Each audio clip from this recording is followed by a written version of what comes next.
Tasnim? Here. Asma? Here. Russell? Here. Ikhlas? Here. Lily? Here. Shard? Here. Serene? Here. Nahala? Here. Sadia? Here. Sarah? Here. Platin? Here. Saif? Here. Habiba? Here. Mahima? Here.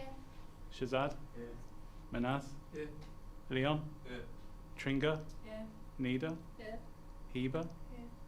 Muna? Here. Julia? Here. Arnit? Here. Drin? Radisha? Here. Ali? Yasmin? Here. Issa? Here. Today we've got Jeremy Dowler, who's going to be working with you on a project to do with art, culture and society and politics. So I'll just hand over to Jeremy. Thank you for having me here today. I just want to start by telling a story. It's really a fable about Britain, but seen through the eyes of a TV show in the UK called The Hitman and Her, which was basically a record producer and a younger woman going around nightclubs in the late 80s and early 90s. He has an empire, basically. In 1988, he's probably the most successful record producer in Britain. He's selling millions and millions of records. And I'm going to show you a clip of it, because inadvertently, or accidentally, it really documented life in Britain. It really documented the conservatism of life in Britain as well at the time. And in these two clips, you'll see how the world changes between 1988 and 1992. Hello, welcome to the Hitman and Her. This is the Hitman. And this is her. And this is the source of noise in Blackpool. Yes, we're back in Blackpool.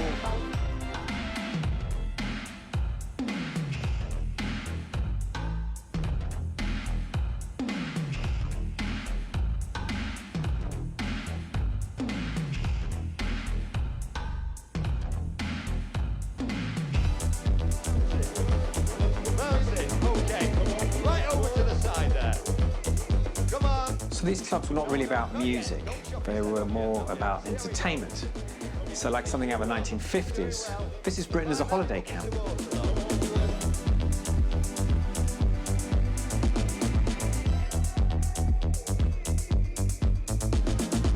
Four years later, the program went to a club in Coventry, and it was a totally different environment. And you can see that the presenters don't know what's happened.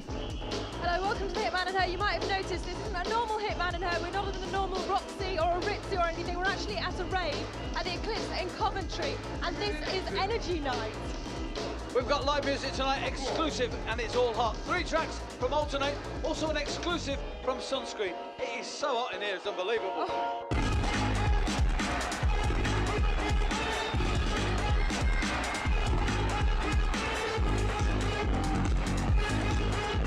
So here, what's happened to Pete Waterman is that his world has collapsed around him. He's lost control of a nightclub.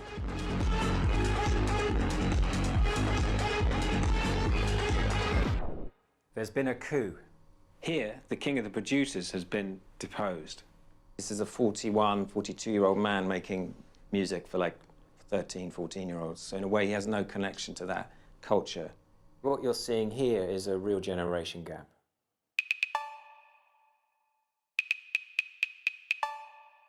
These photographs show a part of the gay club scene in Chicago in the mid-1980s.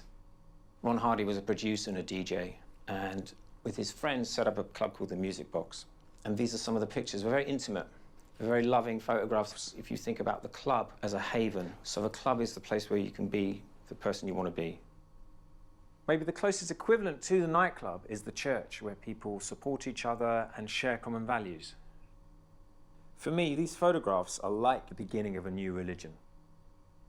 So possibly the earliest Christian services were like this, illicit underground gatherings of people who were whipped up into a frenzy through music and sound. And the kind of music they were making, it's like a tougher version of disco, but less straight and less white. These pictures were taken in the midst of the AIDS epidemic. So this is actually a very terrifying time to be gay, because it still wasn't totally understood by the public, at least. So there's a theory that these clubs and this music became popular because it was a way for men to spend time with each other without having to have sex. And so a lot of the songs are about working your body, working hard, all those kinds of things, as if this is like a job almost. But like any scene, this moves on. And this is when it goes from being in this little club to like bigger clubs. It's still black, but it's more heterosexual. It's a music scene, but actually is making people money now. This is from, I think, '86, about that. Chicago's most recent contribution to the American music scene is how it got its name. So-called house music was first made in the creators' houses, but it was also performed at clubs called the Warehouse and Powerhouse. However it got its name, it's one of the hottest things going, and as Jay Levine reports, it may only be a matter of time before house musicians become heroes in their own homes.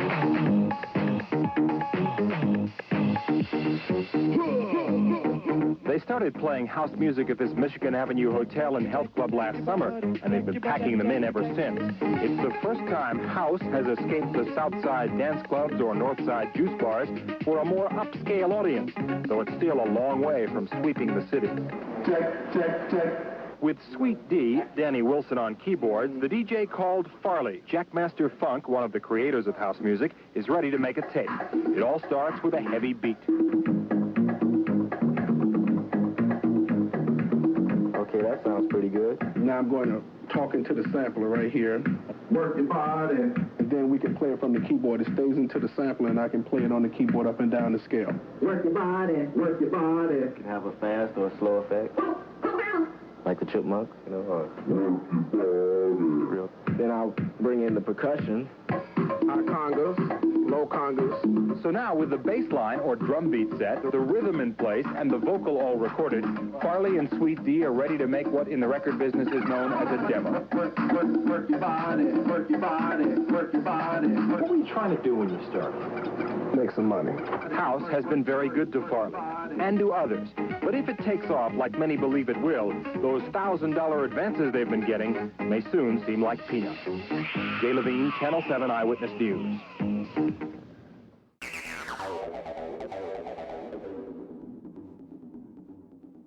The class which has the means of material production at its disposal has control at the same time over the means of mental production. There's a theory by Marx, a theory of alienation, which concerned the industrial worker's separation from what he or she was producing. This led to a separation from society and ultimately other human beings. So Marx thought that the only way for the worker not to be alienated was to take control of the means of production. Even though Karl Marx wouldn't have really understood house music, I think he would have understood what these people are doing. That they're taking control of the means of production, basically, and making something for themselves, and also something that can make them money. Technology has to progress, and by technology progressing, it changes people's relationships to each other, which is definitely what was happening here.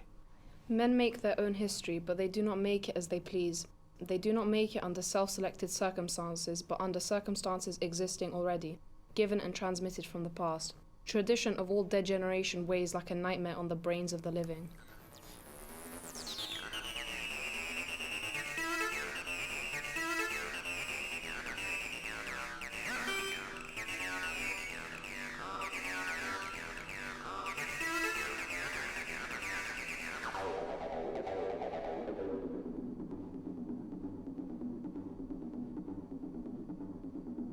So this is the Roland 303. It was originally made to accompany guitarists, but as a product it was a failure, as it was so difficult to use and unruly.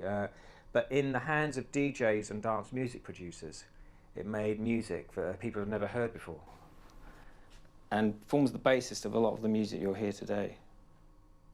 There's another scene going on almost at the same time in Detroit. This is a city that has a landscape of ruins, effectively. It's a city that was known for the automobile industry, which was in the centre of the town, more or less, and then moved out to the suburbs. So the centre of town, for that reason and for others, became abandoned. In a way, it's the first city in the world to be post-industrial. It's a view of the future, but it's the future that's in ruins, effectively. It's the emptiness in the city that puts the wholeness in the music. It's like a blind person can smell and touch and sense things that a person with eyes would never notice. And I tend to think that a lot of us here in Detroit have been blinded by what was happening around us. And we sort of took those other senses and enhanced them, and that's how the music developed. So you had this different musical environment, but also an environment of industry and technology and the tension between them. Berry Gordy built the Motown sound on the same principles as the conveyor belt system at Ford's. Today they use robots and computers to make the cars. I'm probably more interested in Ford's Robots than Berry Gordy's music.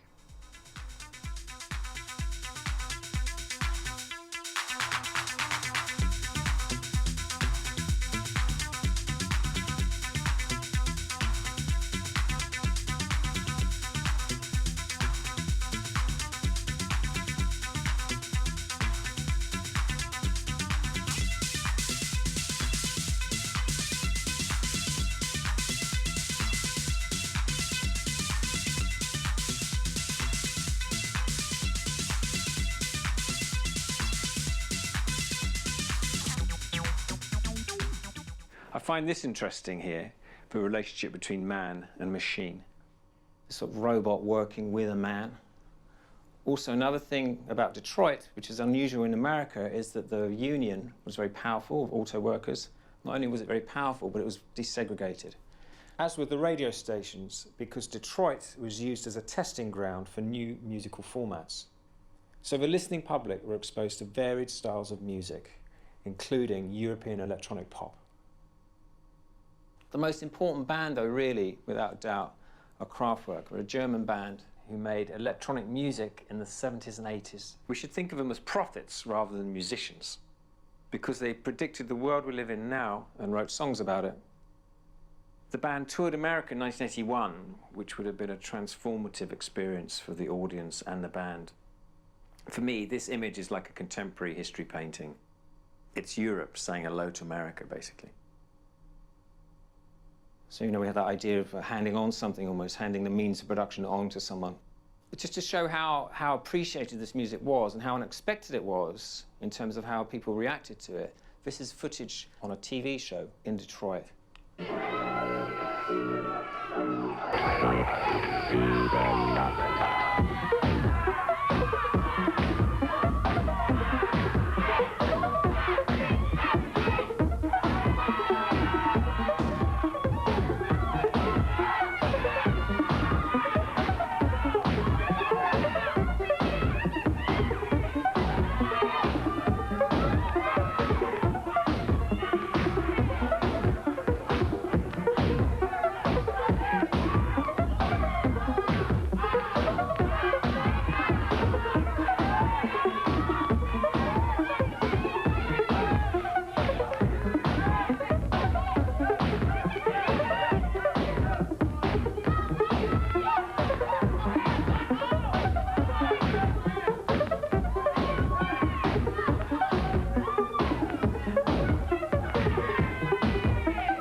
This is what makes the world turn round in terms of arts and culture.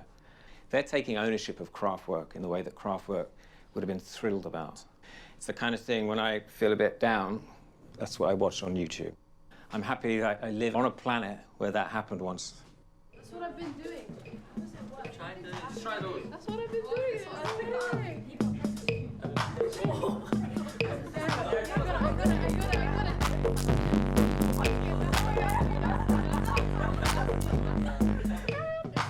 Do your piece of sauce. I don't know what I'm doing.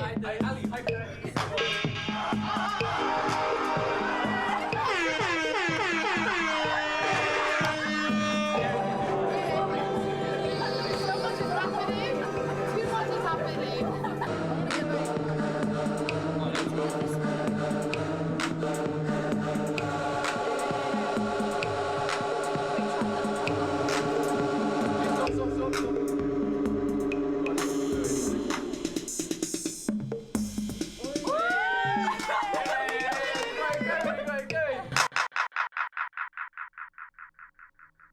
find is when this music comes to the United Kingdom, it doesn't just go to London. In fact, London isn't the main place for it.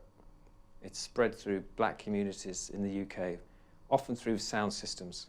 So it becomes a national story. And obviously places like Manchester are very important in that story. And Anthony Stevens ran such a sound system, and he's going to talk about it now. There was high unemployment in Manchester, South Central Manchester in particular, but at the bottom of the ladder was young single black males. Jobs were near enough impossible for people like me to come by. Many of us just made money on the street any which way we could. But underneath it all was always our love of music. Being Jamaican, my parents obviously raised me on reggae music, so that's what I listened to as a child. When my parents first came here, they weren't welcome into white pubs and clubs. So it kind of made sense as to why we were always having house parties where somebody would basically turn their house into a club for a weekend. If we wanted to have our own events, we had to go to local community centres or local gyms or school halls and whatever, basically because we weren't welcome in the city centre. They didn't have music systems in there, so you'd have to bring your own in order to put an event on. Sound systems were the single most important thing for black music in the UK. I first started off in a sound system called Youth Man Promotion, and I absolutely just was spellbound by the whole culture of it. The big boxes, the booming bass, dreadlocks, ganja smoking, I just absolutely loved it. You'd find that there were sound systems that were kind of allied to a certain street or a specific area or a postcode or whatever. And all the young boys in that area, even the girls as well, that was their identity, whether they were directly involved in it or not. They were all part of this big sound system. This was Moss Side Library. It was a nice big space. It was in the hood and it was available to us. What you can see at the Mastermind Roadshow here is essentially what we had to do. Basically, a follow-on from our parents from the 50s, the 60s. This is in the 80s. We had to go and find a space somewhere where we were accepted. We then had to go and bring our own machines in there, our own music, and then create our own entertainment, because if we didn't, we'd have had nothing else to do.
People think house music got invented in '88 is because white people got on it.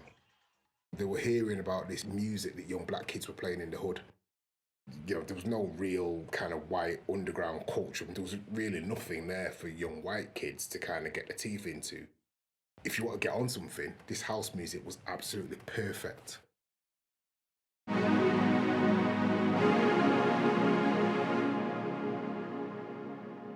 This is the testimony of Charlie, this young woman that ran clubs.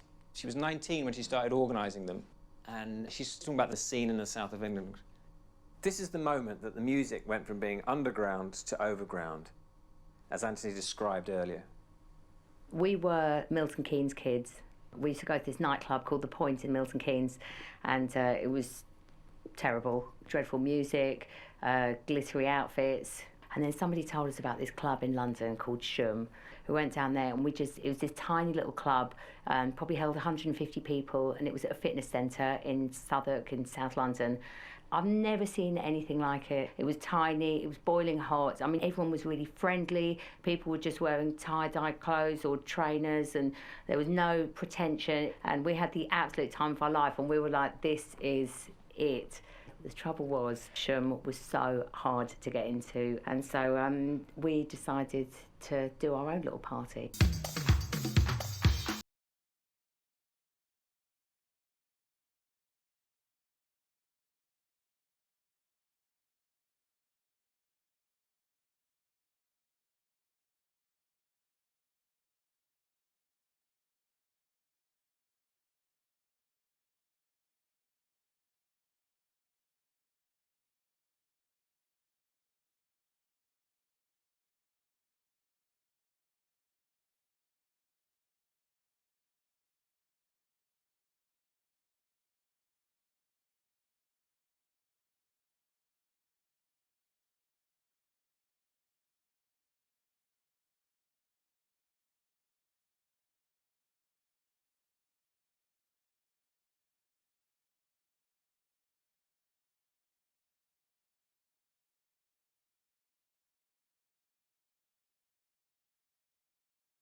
When the government tried to change the law, they brought in the Graham Bright bill.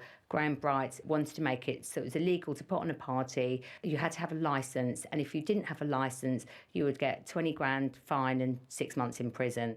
And obviously, they were never, ever going to give us a licence. We had our Freedom to Party campaign. We all met at Trafalgar Square. There were 10,000 people, which was pretty good because it was absolutely lagging down with rain. We were fighting for our right to dance.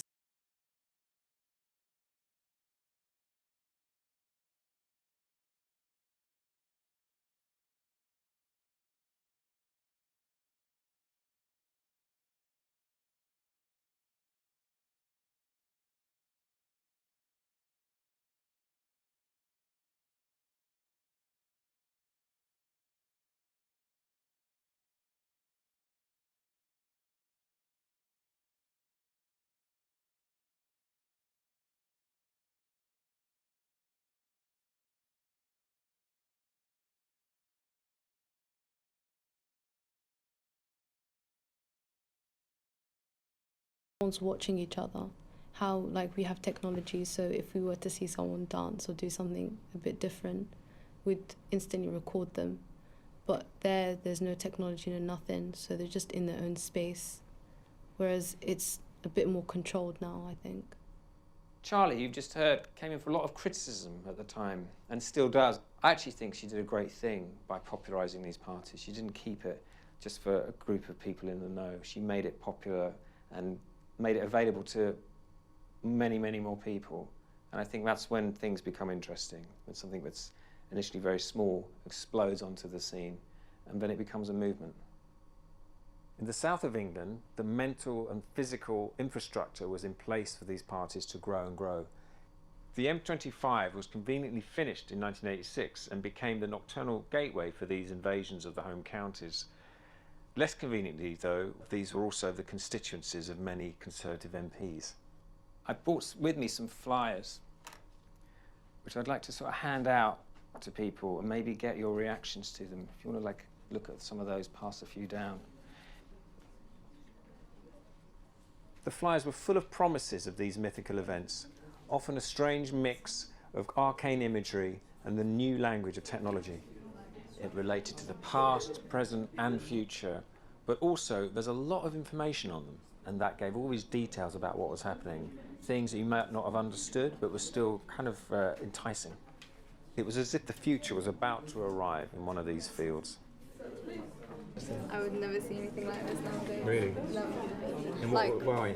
I feel like on posts, like on lampposts and stuff, you know, when they stick down like old things like that. Yeah. But I feel like that was like from long, long ago. But like nowadays, I would never see anything like this. Is it confusing? I don't even understand what it is. What don't you understand? Is it a concert? Is it a... I don't know what it is. It's a big party, basically. It's not really a concert, but it has all these things going on. Yeah, it has to be a big crowd for it to be 3 arenas. These parties took the authorities by surprise, and they were the first large-scale mobilisation of people since the miners' strike, but this was for social reasons, not political. The threat they saw was from young people, and it was also a threat from something they didn't really understand. Now we can see this as a glimpse of a digital future, which we take for granted.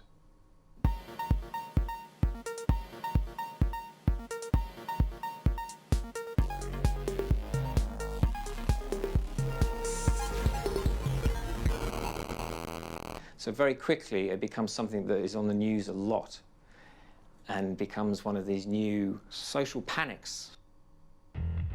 All-night acid house parties have become a major craze in little over 2 years.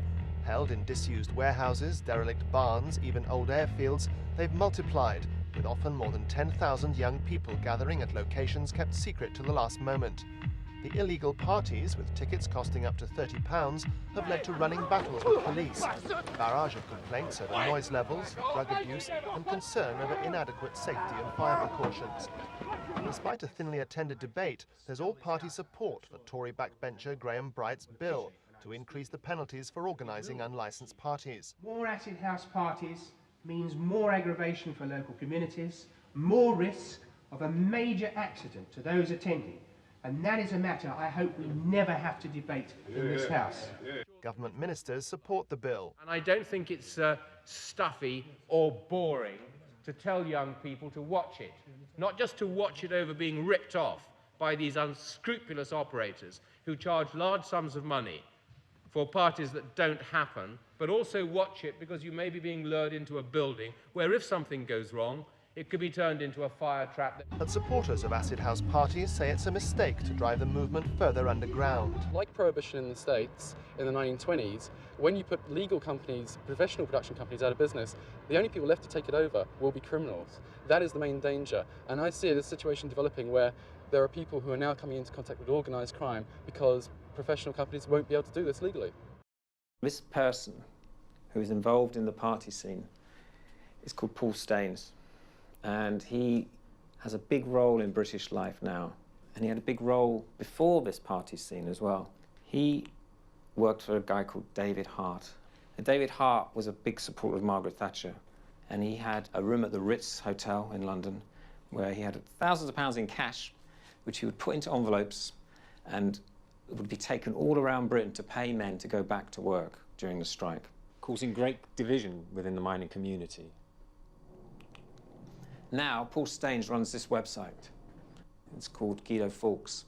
It's a right-wing website that sort of trades in gossip and stories about politicians. Paul Staines is an agent of chaos. He is a very clever operator, very sort of intelligent, dangerous person in British society. And he got involved in the party scene, not just because he was really into the music, but he could see it as a way of creating sort of chaos around Britain and uncertainty and so on. Do you know the miners' strike? Was it for environmental reasons or was it just purely like economic? That's a really good question. Yes, it was about economics, but also it was an ideological question because the government was determined to break the power of organised labour in Britain. It wasn't really about the environment, especially when you think about it, when the people that were actually wanting to stop coal production are people that now probably would be deniers of climate change as well. You can't understand the 80s without considering the miners' strike. The whole decade sort of pivots on the strike. The strike happens in the middle of the decade. And really everything that leads up from 1980 to the strike is a build-up to this confrontation, and everything after it is really people trying to deal with that. During the strike, a parallel welfare state was set up with the support of the public because the government withdrew benefits for the miners. Food banks were very common. The idea of communal Britain, this post-war idea of Britain as a place where you had an agreement with the state effectively was ending.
was the separation between the public during the miners' strike? So was it just the working class that were against Margaret Thatcher, or was also maybe middle class? People were very unsettled by what we were seeing in Britain. It was like the country was being ripped apart.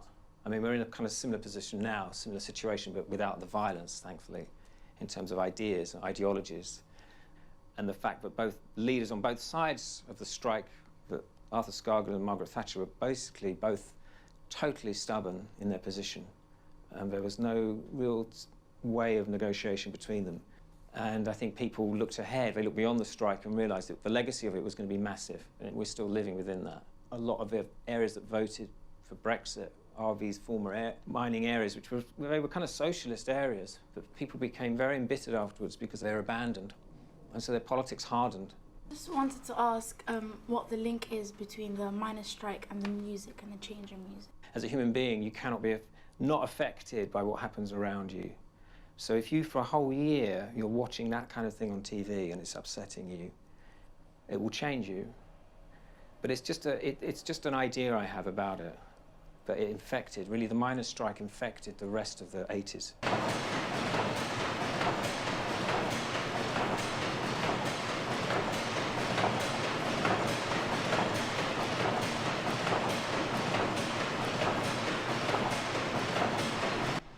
So this is Manchester during the Industrial Revolution. And in post-industrial Britain, you have all these spaces that are empty and that are ready for something else.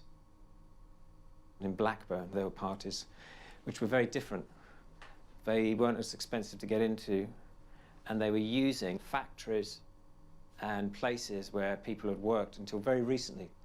In the Industrial Revolution, you'd have been in a building with very, very noisy machinery, very hot, and quite dangerous. And then within a generation, people are paying to go into these buildings to socialise and to be deafened by choice. So you're basically sort of dancing in these places where your ancestors maybe worked. These parties are nothing less than a death ritual to mark the transition of Britain from an industrial to a service economy. In the north, just like in the south, it became hugely controversial. Well, tonight we're coming live from a warehouse somewhere in Lancashire. The location's a secret because we're talking about warehouse parties. As Lancashire sleeps, or tries to, thousands of young people descend on empty warehouses and dance. Drug dens, sex parlours, death traps. These parties have been called almost everything, but what exactly goes on? How much do you know about what happens at acid house parties? Quite a lot. It's been a nuisance, really, for months on end. Have you ever been to one, though? No, I wouldn't step foot inside one. You're here from the National Council for Civil Liberties. The main thing I'm concerned about is the policing of these parties, which is excessive and, in fact, is adding to the dangers.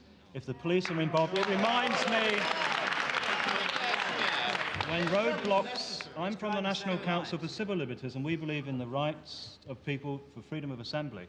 The roadblocks that are set up to try and stop youth from going to parties reminds me of the miners' strike.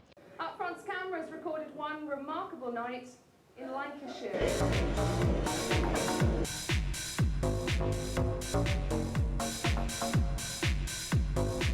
Day has been turned into night, so the rush hour is now at night time. So the whole idea about work and pleasure has been inverted.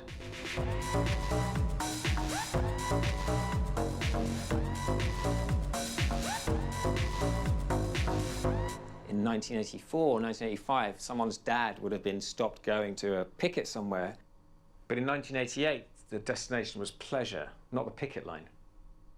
It was just interesting to see the police and state's response to music that they deemed was different. Yeah. I think it comes to the sense of when the state thinks that we're doing something that goes against the linear route, which they think we need in order to progress and become adults, then they just see it as a threat. And I think they used music as a good scapegoat to blame many of the problems that they were faced with in the time. So it's probably easier to blame it on the music when trying to see a reason for why there has been an increase in the drug culture than it is to actually go to the root of the problems to begin with. So it's just interesting to see that it's the same issue that we're dealing with as well.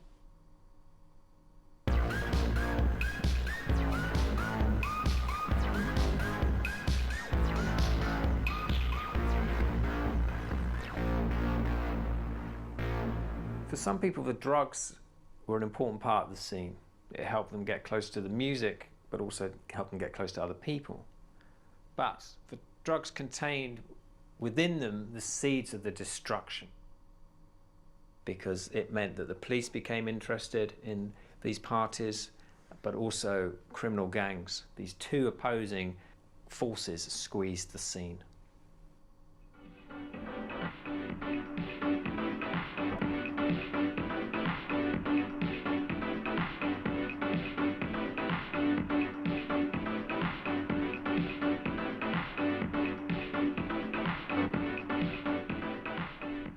Britain industrialised very quickly.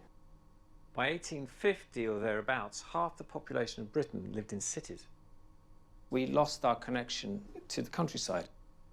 When I go to the countryside, I don't really know what to do. You're in this, this lovely place, but I don't know if I'm allowed to walk across a field or go along a path. I always think I'm going to get shouted at by someone, like a farmer or something. Who here goes to the countryside ever, or much? I mean, who here thinks of themselves as British? Yes. I see myself more as a Londoner because I feel as though London's quite different to the UK. I feel as though London is like more of an accepting place, but I feel as though if we did go outside of London, it's still quite harsh if we did, especially minorities. So I feel like London's quite a different place, and it's quite like a bubble, like where cultures just accept each other. Have you travelled outside London much? Yeah, I have. Where have you been to? Oxford. How was that? I felt out of place because obviously there's much more white people there, weird looks, and maybe because they haven't seen someone like me there that much. But it wasn't that I felt scared, it was just the looks that's like irritating, because we forget that in London people are used to it. So when you go to those places, we're shocked as well, not just them. They're shocked to see people like me, but I'm also shocked to see people like me. Loads of them. Typically, people go into cities to socialise, but during this time, people were leaving cities to go into the countryside to do that. For me, rave offers up profound imagery like this, which really messes with our national identity.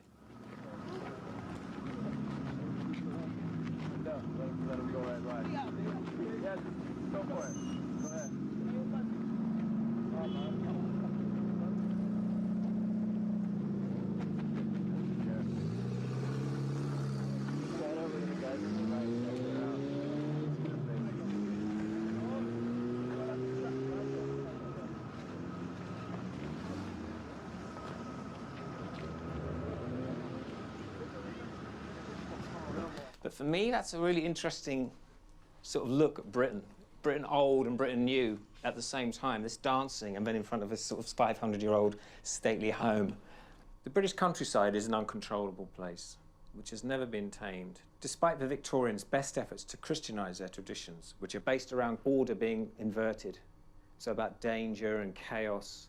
There's a connection to the deep past in these events, and these parties also tapped into this pre-Christian chaotic world. The British countryside has always been a site of conflict throughout history, and this was no less the case in the 1980s, where ideological battles were being fought in fields. Hunt saboteurs were disrupting the class system and animal cruelty. Road protesters were occupying building sites and land. And the women of Greenham Common were picketing an American nuclear weapons site. These groups lived on the fringes of mainstream society. Nomadic convoys of vehicles were formed, and they became known in the media as New Age travellers. Not surprisingly, the authorities saw them as nothing but a nuisance. The convoys were constantly on the move, like a tribe that's trying to find a home and can't because they're not being allowed to. Once a year, they took a pilgrimage to Stonehenge to celebrate summer solstice. From the mid-80s onwards, they were prevented in this quest, and so Stonehenge became a huge pressure point. The tension is building in the countryside, and people are being frustrated, and their civil liberties as they see them are being stopped, as this documentary from 1986 shows.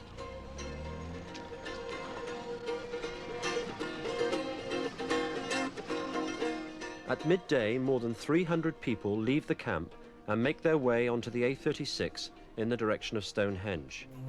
At this stage, they still don't know how far the police will allow them to go.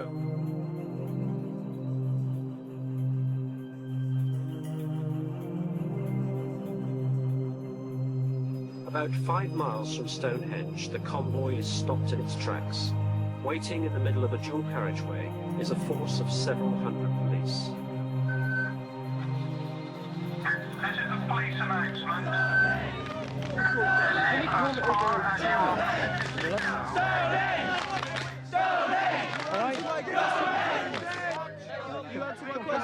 No one front of here!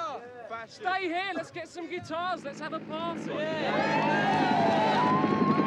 What law is there in the country to stop us from going to an ancient monument, a religious, a place of worship that does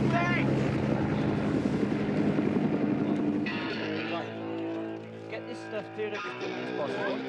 Fair enough, you've got 10 minutes, okay. I was supposed to meet somebody at the last Festival of Peace and Understanding, and they didn't turn up. Another picture. Here I am, and this is all I've got. I'm a refugee. I'm an exile in my own country now. Yeah. I'm going to apply for refugee status to the British Refugee Council. I used to work with refugees, and this is what happened to people in third world countries. This is what happened to people in Latin America. This is the new right taking over. That's serious. Yeah.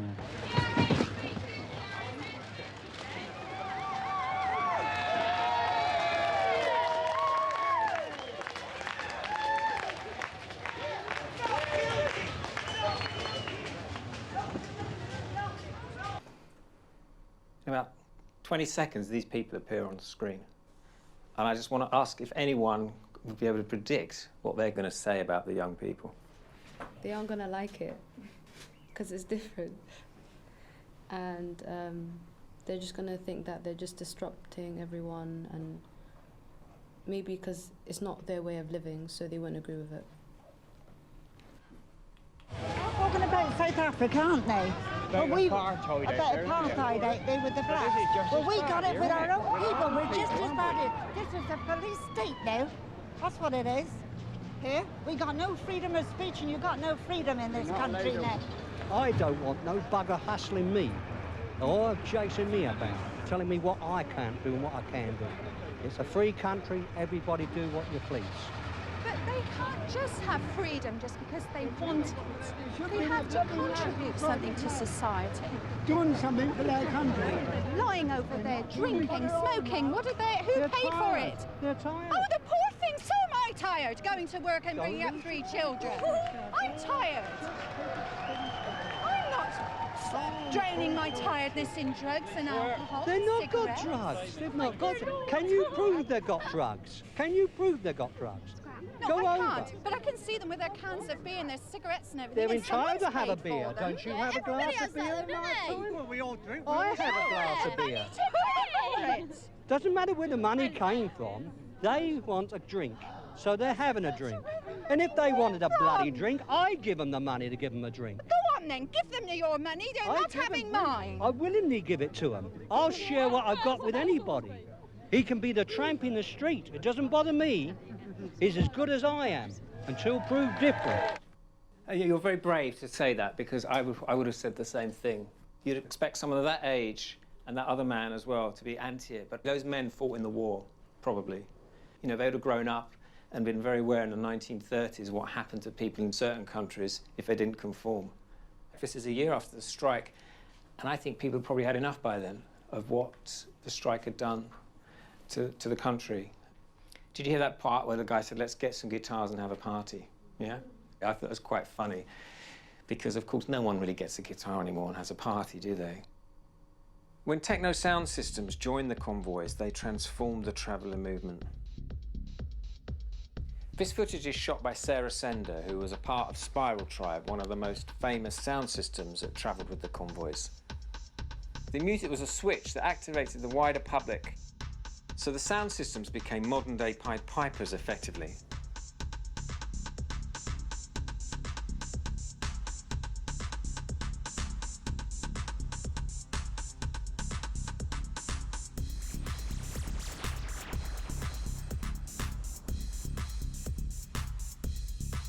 Techno was really the perfect music for this scene, the Travellers. But even though the music itself is instrumental mainly, it carried within it all the meaning of these movements, of the people that were there. And so when you were at these events, you realise you were in a very political environment.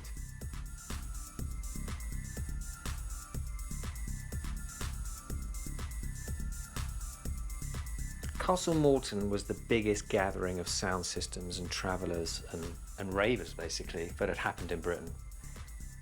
It was over a bank holiday weekend and up to 40,000 people attended.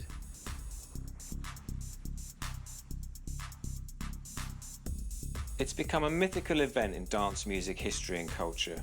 The name even sounds like a battle from the English Civil War. Subsequently, laws were brought in to make sure that something like this could never happen again. After Castle Morton, members of Spiral Tribe were arrested, and having been exiled once from the cities to the countryside, they left Britain and they ended up in Berlin, surrounded by the detritus of the Cold War.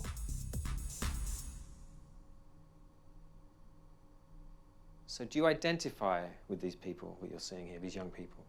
Not personally. I guess it's just the party lifestyle. Sort of going against authority and the idea of having so much scrutiny on me and my peers, you know, yeah. You wouldn't like that? It's just a lot of pressure to act in a certain way. And I feel like unconsciously we all sort of just conform. Yeah, especially in this day and age, you know, maybe back in the 80s it was a bit different. There's a lot more ways I feel nowadays to like get status. We have social media as well. Because in a way, that's more important now than music is. Pop music is the dominant art form of the late 20th century, but now it's not as important as social media seems to be the most important thing in people's lives. Yeah.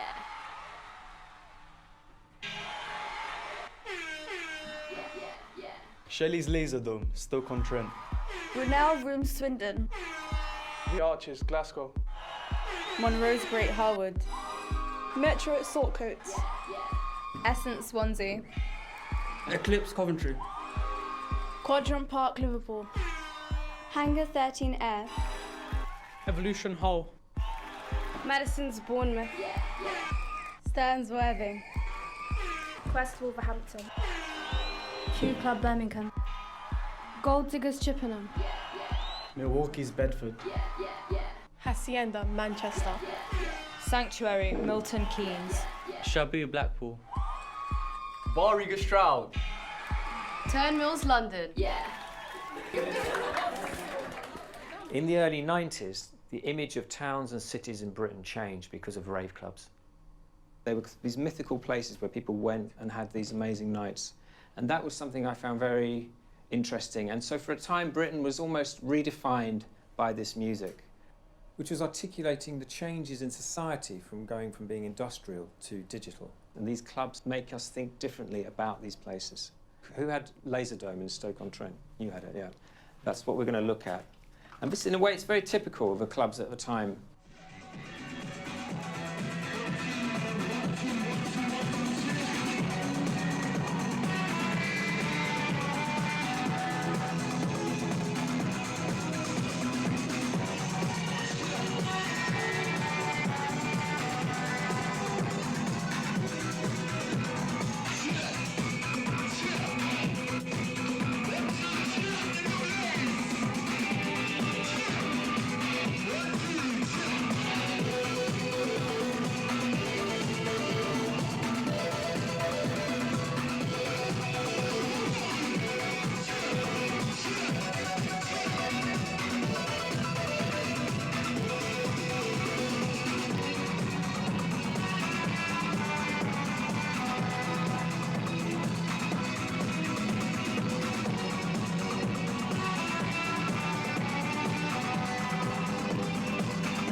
I've been watching this for like the last week, obsessively watching it again and again and again. This footage of these young people that just kind of breaks my heart almost. I love it. There's something very heroic about living in the moment like this and going out and being in a club and being at one with all the people around you and sort of living it. But in a way, it's going back to this. I see that and this club as it's a similar thing. It's about feeling part of something, and I think that's what those clubs did for people. Because let's face it, at this point in history in Britain, people had a very uncertain future. And yet these clubs were incredibly popular, probably because of that. Unlike the Travellers, and this is all about the same time, there isn't much politics here in a traditional sense. It's really just about enjoyment. And it's just pure pleasure and energy. Stephen Wiseman, best thing about this video, not a mobile phone in sight. Everyone absolutely loving it. Awesome. James S. Glad I did this in my youth rather than my face glued to social media. Stereo Voyage. Real rave club scene. No judgment, whatever clothing style, alone or accompanied. No stupid phones, only smile and dancing. Christopher James, if you were there in that time, we didn't really appreciate it. I can remember 2 summers, 92 to 94, that were literally perfect. No grief, just carefree and happy. Neville Watson, I love the anarchy of those early parties. It was as if all those years were spent trying to jack the system. Through things like punk and aggression had no effect, and then suddenly all these kids who'd never considered themselves political were creating this revolution. It was more punk than punk ever was.